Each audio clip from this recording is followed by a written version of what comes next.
Ito na, ang huling tula ay susulat ko para sa'yo.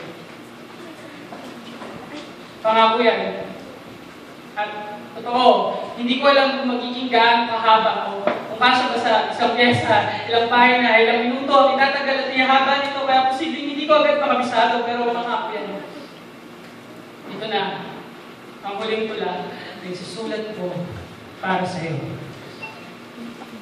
Itagapon sa bato. Abutin man ako ng umaga ito, hindi ko ipipikit ang mga matang ito. Uubusin ko ang lahat ng salita na posibleng tugma ng pangalan mo o ng anumang tawag ko sa iyo. Mahal, sinta, pangga, irog, babe, hon, sweetheart, ulit, kapal, kupal, hayop, puta, puking, inakano ka. Wala akong pakialam kung maubos ako at hindi na makapagsulat ulit sa loob ng mahabang panahon, pero hindi ko na pwedeng patirahin lang dito sa loob ko ang mga salitang ito, kaya pangako. Ito na, ang huling tula ay susulat ko para sa iyo.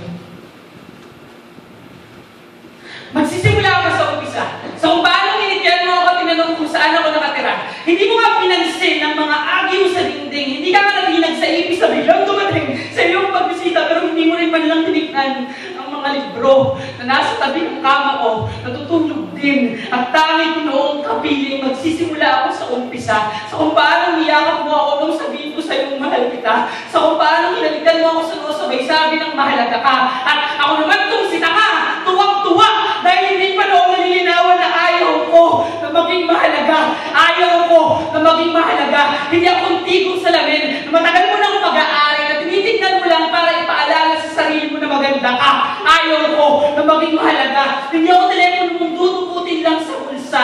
Kapag kailangan mo ng solusyon, sa kawalan mo ng koneksyon, sa mundo mong masyado ng malawak para bigyang atensyon ka pa. Ayaw ko na maging mahalaga. Hindi ako pintas na isusuot mo lang sa mga piling-piling okasyon. Kapag meron mga sitwasyon na pakiramdam mo ay kulang ka pa, hindi ako para ibalik sa loob ng isang kahon kapag matutulog ka na sa gabi. Sa takot na masakal ka sa yakap ko kapag mahimbing ka na o ibalik sa loob ng isang kahon. At itabi sa sulok ng isang aparador sa takot na manakaw ako ng iba, ayaw ko na maging mahalaga. Ang gusto ko ay mahalin.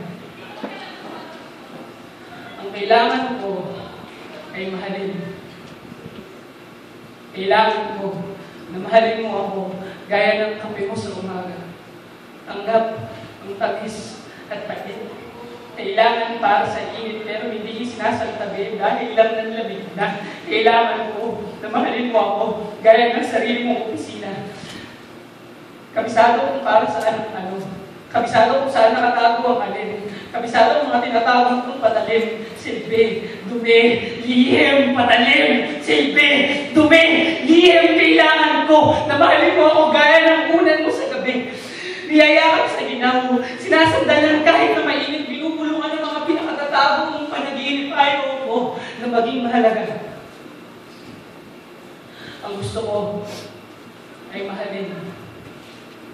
Ang kailangan ko ay mahalin. At nagsulat ako noon para lang mahalin mo. Kaya patawad. Pero magsusulat ako hanggang sa maubos ko ang lahat ng salita na posibleng tugma ng pangalan mo, patawad. Pero magsusulat ako para patawarin mo. Dahil minsan, bilang pagsabi sa akin na ang tawang hindi raw marunong magpatawad ay hindi makapagsusulat, kaya mahal. Sa pagkakataon ito, sa huling pagkakataon, susulat ako ng tula para sa iyo. Gumawa tayo ng kasunduan. Patatawarin kita, pero patatawarin mo rin ako. Patawarin mo ako sa hindi ko pagtahan at patatawarin kita sa hindi ko pagluha.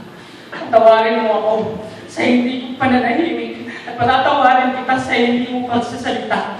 Patawarin mo ako sa hindi ko pag-alis at patatawarin kita sa hindi mo panatili. At patawarin mo ako sa hindi ko sa iyong paglimot at patatawarin kita sa hindi mo sa akin pagpili, mahal. Gumawa tayo ng kasunduan. Patatawarin kita, pero patatawarin mo rin ako. Patawarin mo ako sa hindi ko pagbitiw at patatawarin kita sa hindi mo pagkapit. Patawarin mo ako sa hindi ko paglayo at patatawarin kita sa hindi mo paglapit. Patawarin mo ako sa hindi ko pagsuko at patatawarin kita sa hindi mo pagsugal. At patawarin mo ako sa hindi ko pagkamali sa iyo at patatawarin kita sa hindi mo sa akin pagmamahal-mahal. Gumawa tayo ng kasunduan. Patatawarin kita, pero patatawarin mo rin ako. Para sa wakas, ay matapos ko na itong tula na masyado nang matagal na nakatira dito at katawan, kung magiging masyadong mahaba at marami masyadong bulagas, pero pangako, huli na to. Huli na to. Huli na to. Magsisimula ako ulit sa umpisa. So kung paano nilitian mo ako at tinanong kung saan ako nakatira. Magsisimula ako ulit sa umpisa. So kung paano nilitian mo ako. Magsisimula ako ulit sa umpisa. Magsisimula ako ulit. Magsisimula ako. Ito na, ang huling tula na isulat ko para sa iyo. Mali. Ito na, ang huling tula na isinulat ko tungkol sa iyo.